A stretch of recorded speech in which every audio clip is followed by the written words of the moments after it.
Well, good evening, and thank you so much, especially to the Maryland Turkish American inhabitants for the invitation for me to be here and to join you tonight. It is a pleasure to be standing in front of you tonight and to share some recent experiences that I had, along with many of our pastors who are part of our network in the Republic of Turkey, with our new friends. And as I stand in front of you tonight, I think it's incredibly important and appropriate at this moment to really stress how much I mean what I just said. And I'll explain it by saying this. An interfaith dinner is a very strange place to find an evangelical Christian. It just is. For anyone in the room who follows professional football, it's a little bit like finding a Pittsburgh Steelers fan at M&T Bank wearing purple. That's not typically the sort of thing that you find. But I am brave enough and man enough to stand in this room and tell you both that I am and I have. So I'm accustomed to being in places you wouldn't expect me to be. And I hope no one will tar and feather me for that. You all did enough of that at the last time we met each other on the football field. But I do stand here tonight as an evangelical who leads a network of over 60 evangelical churches scattered throughout the Baltimore-Washington corridor. And typically, we're not the sort to be found at events like this, and I think the fact that we're here speaks well of our Turkish friends and their high capacity to build unlikely relationships. And we're proud to be among those people with whom they've developed those relationships. I think the reason that we're here in many ways is because they have modeled for me what it means for two people of very different faiths to walk together. I'm speaking to you tonight because they've demonstrated to me what that kind of relationship looks like, and I'm very grateful to them for their example and for their friendship. It was through our new friends that I first heard the name Fethullah Gulen. The trip I and our pastors took just 2 months ago was largely for the purpose of seeing with our own eyes how Mr. Gulen's influence is shaping not only Turkey but the wider Muslim world for the better. And so my curiosity was raised about this man. I wanted to know who he was. I wanted to know why he would want those who follow his example to reach out to people like me. And so I spent a good deal of time prior to the trip reading a number of his writings. In particular, I was interested in his theology. After all, I am a pastor. Those tend to be the circles that I walk in. And what I discovered surprised me a bit. From the perspective of belief, Fethullah Gulen is very much an old-school Sunni Muslim preacher. Many of his writings aggressively defend the Quran as the written word of God. I've discovered a man who is serious about his own faith and who believes deeply and profoundly in the following words from the Quran in Surah 112. Say he is Allah, the one and only, Allah, the eternal, absolute. He begets not, nor is he begotten. And initially, I found that strange that a man who believes these kinds of things would want to reach out to me. I serve a network of churches that believes not only that God had a son, but we believe that the ultimate way in which he's demonstrated his love for everyone in the world and everyone in this room is by offering him as a sacrifice to bear the wrath of God as our substitute so that we could be redeemed. And so here we are, two radically different faiths, wondering how it is that we walk together.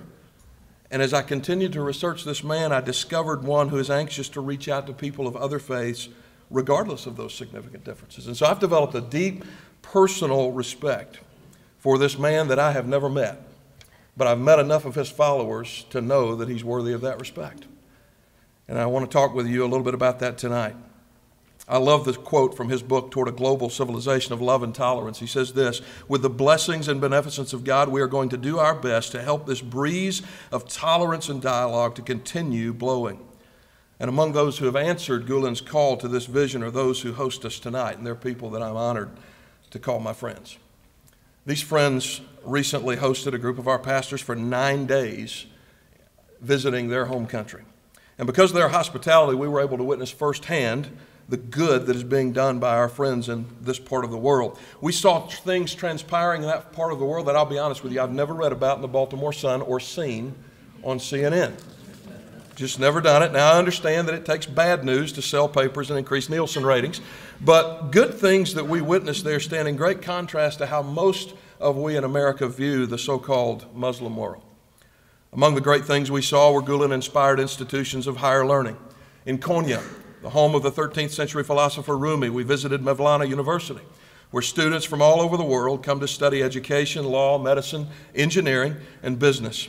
In Sanliurfa, less than 30 miles from the violence that has recently occurred across the Syrian border, our pastors and I spent a day with my good friend Murados Bash in a place where Turkish, Arabs, Kurdish, Jews, and Christians have lived together and done so in peace and have done so for 1,000 years.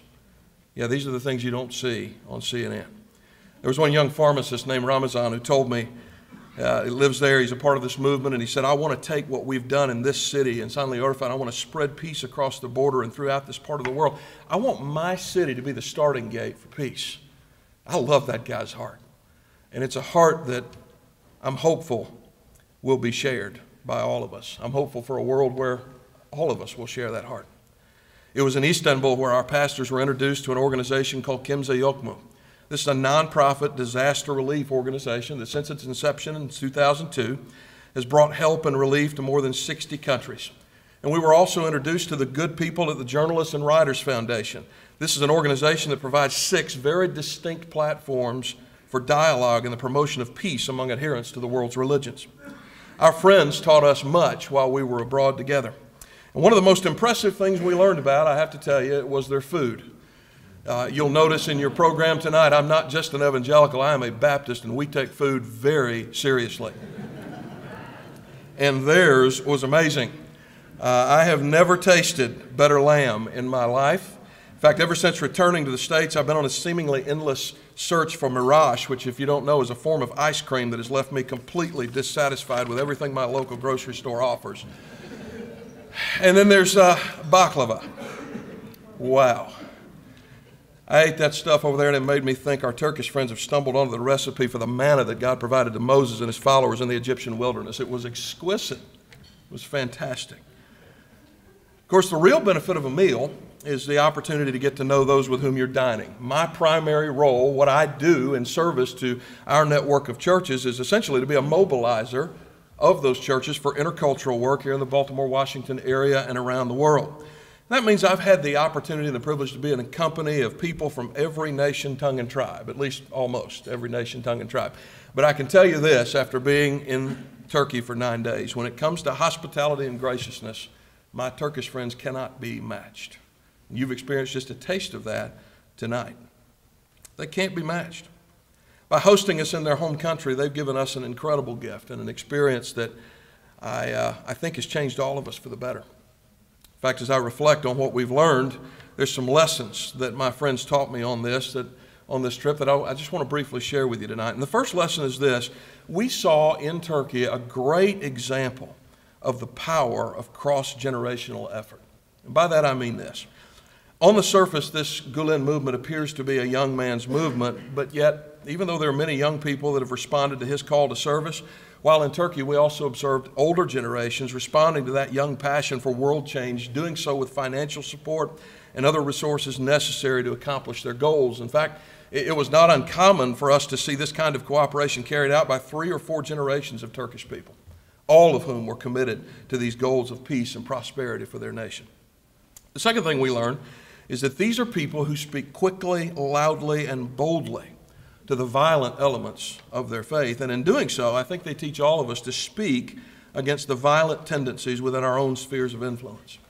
Our group landed in Istanbul less than a week after the attacks on the U.S. Embassy in Benghazi. And our friends were very quick to condemn the violence.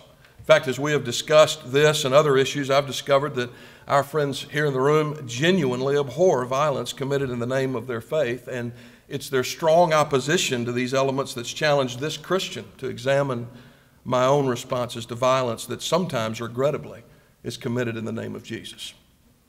When most of what we see of Islam in the media consists of images like, for example, masked men shooting a young girl for no more than simply wanting an education, the temptation is to see such violence as inherent in Islam itself. But when we look at the picture like that and simply conclude that's Islam, we're too quickly forgetting that extremists of every sort and kind often appeal to their faith of origin as an authority.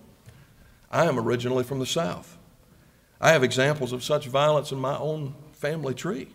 Individuals who also intimidated minorities and the weak, and they did so while hiding behind a white mask and with a burning cross in the background. And I got to tell you, as a follower of Jesus, I'm very thankful that no one pointed at that picture and said, that is Christian. I'm very grateful for that. And I'm grateful to be in agreement with my Muslim friends as well, who agree that neither of our faiths should be defined by the cowards among us who would commit such atrocity, nor should we tolerate those within our own ranks who seek to do harm to others who were created in the very image and likeness of God himself. Finally, the dialogue they advocate is the very kind of public square discourse that I think makes for a healthy society. We're Americans. We thrive off of freedom of speech and freedom of dialogue.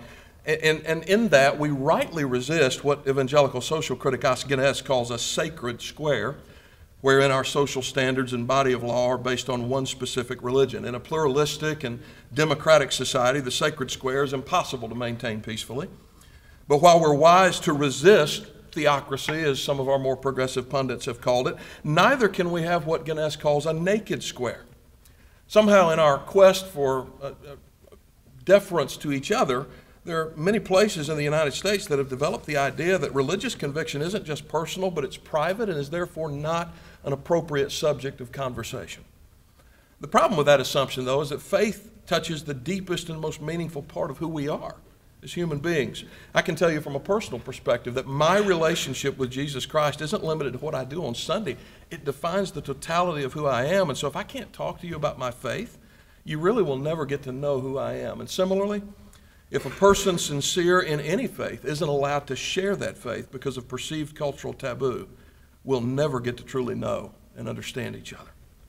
So I experience people who are quick to speak of their faith in God. They're also quick to hear about our faith and wrestle with us through the implications of our differences in a way that's respectful of each other. It's this kind of atmosphere that illustrates well what Christian social observers call a civil public square. And in an ironic way, I was very delighted to find its full expression in a nation whose predominant religious affiliation is Islam. If done with respect for the image of God stamped on all of us, talking about our differences and even from time to time urging each other to consider the truth of our respective faiths and doing it out of concern for each other, we can build a strong, healthy relationship of the sort we need so badly in our own nation. And after our visit, I'm convinced that our Turkish friends are highly qualified by their own experience to teach us how to have precisely that kind of conversation.